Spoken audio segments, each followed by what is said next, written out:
Hi, this is Manvendra Pandey. हम लोग पढ़ रहे थे बाइलिंगुअल मेथड। तो इससे पहले हमने मेथड के बारे में बता दिया कि टाइप्स ऑफ मेथड। तो इसके बाद अब आपका टॉपिक आ रहा है कि इसमें हम कई टाइप्स के बता चुके हैं। तो इसमें आपका पहले नंबर पे है बाइलिंगुअल मेथड। बाइलिंगुअल मेथड क्या होता है, हम आपको बताए थे कि बाइलिंगुअल का मतलब द्विभाषी है मेथड। तो इस मेथड में क्या होता है, दो भाषाओं का हम लोग प्रयोग करते हैं। ठीक है। इस मेथड को देने के जो सहयोग है उनका सीजे डॉटसन का है। और इसमें जो होता है शिक्षक की मुख्य भूमिका होती है। इसमें शिक्षक या टीचर इज मेन पार्ट। जो शिक्षक बताएगा वही स्टूडेंट जो है उसे एक्सेप्ट करेगा। ठीक है। तो चलिए देखते हैं bilingual method. Doctor CJ Dotson, ये नाम है डॉक्टर सीजे डॉटसन। एक बार क्वेश्चन आया था आपके 2015 बैच बीटीसी में, पूछा था who is develop bilingual method. तो क्या ऑप्शन सही रहेगा? Doctor CJ Dotson. ठीक है। और भी नाम दे देगा, डॉक्टर वेट्स दे देगा, अदर भी नाम दे देगा। तो आपको क्या करना है? Doctor CJ Dotson has developed this method during 1967 to 1972। मतलब डॉक्टर सीजे डॉटसन ने डेवलप किया, बनाया। कौन सा मेथड बनाया? यही बाइलिंगुअल मेथड को। किस दौरान? 1967 से 1972 के बीच में इन्होंने इस मेथड को बनाया। हाँ, इस मेथड को हम लोग बाइलिंगुअल मेथड क्यों कहते हैं उसको समझते हैं। तो in this method bilingual method is called, why bilingual method is called bilingual? Due to proper use of mother tongue is allowed. तो इस मेथड में हम लोग प्रॉपरली यूज करते क्या है? मदर टंग का प्रयोग करते हैं। मदर टंग शब्द मातृभाषा का हम लोग प्रयोग करते हैं। इस मेथड में हम लोग दो भाषाओं का प्रयोग करते हैं। जैसे शिक्षक अगर इंग्लिश की क्लास को पढ़ा रहा है तो उस दौरान वो क्या करेगा? पहले इंग्लिश के सेंटेंसेस को पढ़ेगा।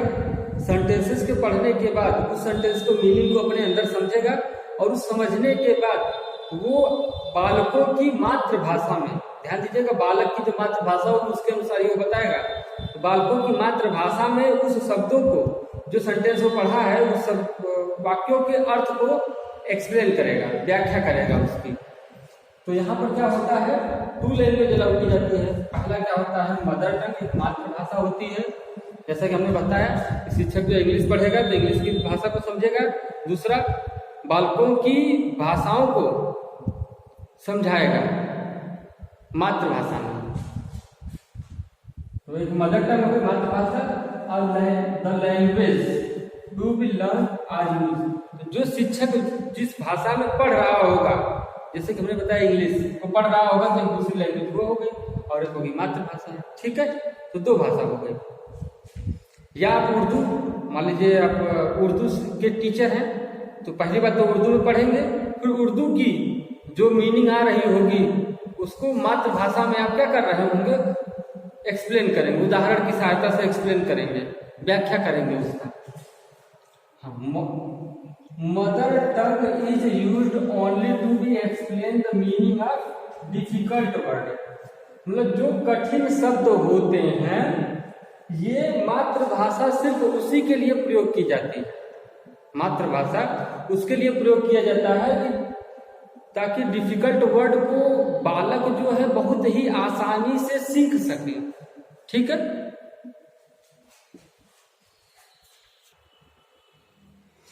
एडवांटेज ऑफ बाइलिंगुअल मेथड को पढ़ने से क्या हमें लाभ है, उसे पढ़ते हैं। तो एडवांटेज क्या है? जो शिक्षक होता है उसे कब काम करना पड़ता है? क्यों? क्योंकि जो भाषा रहती है उसको मातृभाषा में आसानी से समझा देता है, उसे मेहनत कम करनी पड़ती है, समय भी कम लगता है, एनर्जी भी कम लॉस होती है, ऊर्जा कम बोलना पड़ेगा ना, तो ऊर्जा क्या होगी, कम लॉस होगी। और मेहनत भी जो है उसे क्या होगा, बहुत कम करनी पड़ेगी। और जब इतना होगा तो समय भी बहुत कम लगेगा। अर्थात बालक जो है वो किसी भी चीजों को, भाषाओं को बड़े ही आसानी से सीख जाएगा। तो जो शिक्षक होता है उसके लिए क्या होता है, लेस वर्कलोड फॉर टीचर्स। अध्यापक के लिए कम वर्कलोड होता है, जो काम करने का जो लोड आता है वो बहुत ही कम आता है, भार जो होता है कम आ जाता है। ठीक है।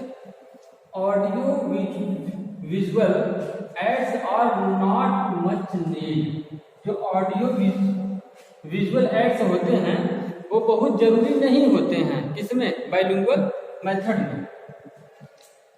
इट सेव्स, ये सुरक्षित करता है। क्या सुरक्षित करता है, हमें बताया, समय सुरक्षित करेगा, किसकी, शिक्षक की।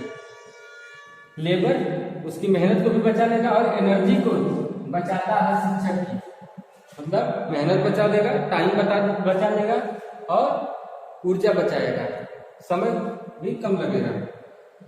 It does not need to trained teachers. इस मेथड से पढ़ाने के लिए हमें ट्रेंड टीचर की जरूरत नहीं पड़ती है। एक नॉर्मल अध्यापक भी इस मेथड से पढ़ा सकता है, ट्रेंड टीचर की जरूरत नहीं पड़ती है। This method is bone for all those institutions. यह मेथड जो होता है, बोन होता है, हड्डी, रीढ़ की हड्डी जैसा होता है उन इंस्टीट्यूशंस के लिए, उन कॉलेजों के लिए जहां पर जो सुविधाएं हैं बहुत कम है उपस्थित, वेयर लिमिटेशंस या लिमिटेड फैसिलिटीज आर अवेलेबल। जहां पर जो फैसिलिटीज है, सुविधाएं हैं, वो बहुत कम मात्रा में उपस्थित है, उसके लिए क्या होता है, यह मेथड बहुत ही एक हड्डी के जैसा काम करता है, बोन होता है, बहुत ही अच्छा होता है उसके लिए। ठीक है। अब नेक्स्ट पढ़ते हैं हम लोग disadvantage of bilingual method. Disadvantage of bilingual method. Bilingual method के हानियां, कुछ डिसएडवांटेज हैं, कुछ लाभ होते हैं, किसी भी चीजों के कुछ लाभ होते हैं तो कुछ हानियां होती हैं। तो इस मेथड की क्या क्या हानियां हैं, ये क्या क्या इसके अवगुण हैं, उसको देखते हैं। तो रीडिंग राइटिंग आर इग्नोर्ड। तो इस मेथड में लिखना और पढ़ना इग्नोर कर दिया जाता है। इग्नोर करने का मतलब इसमें माना ही नहीं जाता है। ठीक है। तो आप जानते ही हैं कि अगर किसी को अच्छे से शिक्षण या सीखना है, सीखने की जो लर्निंग की जो मुख्य रूप से 4 चीजें होती हैं। सुबोपली, सुनना, बोलना, पढ़ना, लिखना। क्या बताया, सुनना, बोलना, पढ़ना, लिखना। सुनने को लिसनिंग, बोलना को स्पीकिंग, पढ़ना को रीडिंग, लिखना को राइटिंग। तो listening, speaking, writing and reading, ये चारों चीजें मोस्ट इंपॉर्टेंट होती हैं किसी भी भाषा को सीखने के लिए बहुत ही आसानी तरीके से। तो यहाँ पर क्या होता है, इग्नोर किया जाता है इन दोनों को, रीडिंग को और राइटिंग को। इसे एक्सेप्ट किसे किया जाता है, स्पीकिंग को और लर्निंग को, सॉरी लिसनिंग को। ठीक है। दूसरा इसका डिमेरिट है कि सम वर्ड, कुछ ऐसे वर्ड होते हैं या कुछ ऐसे फ्रेजेस होते हैं, मुहावरे होते हैं, कुछ ऐसी लोकोक्तियां होती हैं, आइडियम्स होते हैं, जिनको हम बच्चों के मदर टंग में एक्सप्लेन या ट्रांसलेट नहीं कर सकते हैं, उसका खुद अर्थ ही वही होता है। तो some word, phrases, idioms in English, English के कुछ शब्द, कुछ मुहावरे और कुछ लोकोक्तियां which can not translated into mother tongue, जिसको ट्रांसलेट नहीं किया जा सकता मदर टंग में। ठीक है। मदर, मातृभाषा में उसे अनुवाद नहीं किया जा सकता, उसे व्याख्या नहीं दी जा सकती या उसके बारे में बताया नहीं सकता, उसका टू द अर्थ होता है, टू द पॉइंट अर्थ होता है। ठीक है। तीसरा बात है, it is used only in the earlier stage. यह मेथड जो है बालक के प्रारंभिक अवस्था में ही प्रयोग किया जाता है, स्टेज ऑफ लर्निंग लैंग्वेज, भाषा को सिखाने के लिए प्रारंभिक अवस्था में ही इस मेथड का प्रयोग किया जाता है। हायर स्टडी में, हायर एजुकेशन में इसका प्रयोग, या हायर भाषाओं को सीखने के लिए जब सीख जाते हैं तो उसमें प्रयोग नहीं किया जाता है। जैसे प्राइमरी के क्लास के बच्चों को पढ़ाना है तो ये मेथड बहुत अच्छा है। हायर डिग्री कॉलेजों के बच्चों को पढ़ाना है तो उनके लिए क्या होगा, लेक्चर ही इम्पोर्टेंट होता है। लेक्चर दे दिया गया, अब कुछ चीज़ें मतलब लेक्चर दे दी जाएंगी, कुछ चीज़ें राइट कर दी जाएगा, वो ऑटोमेटिक हो जाएगा आपके लिए उतना।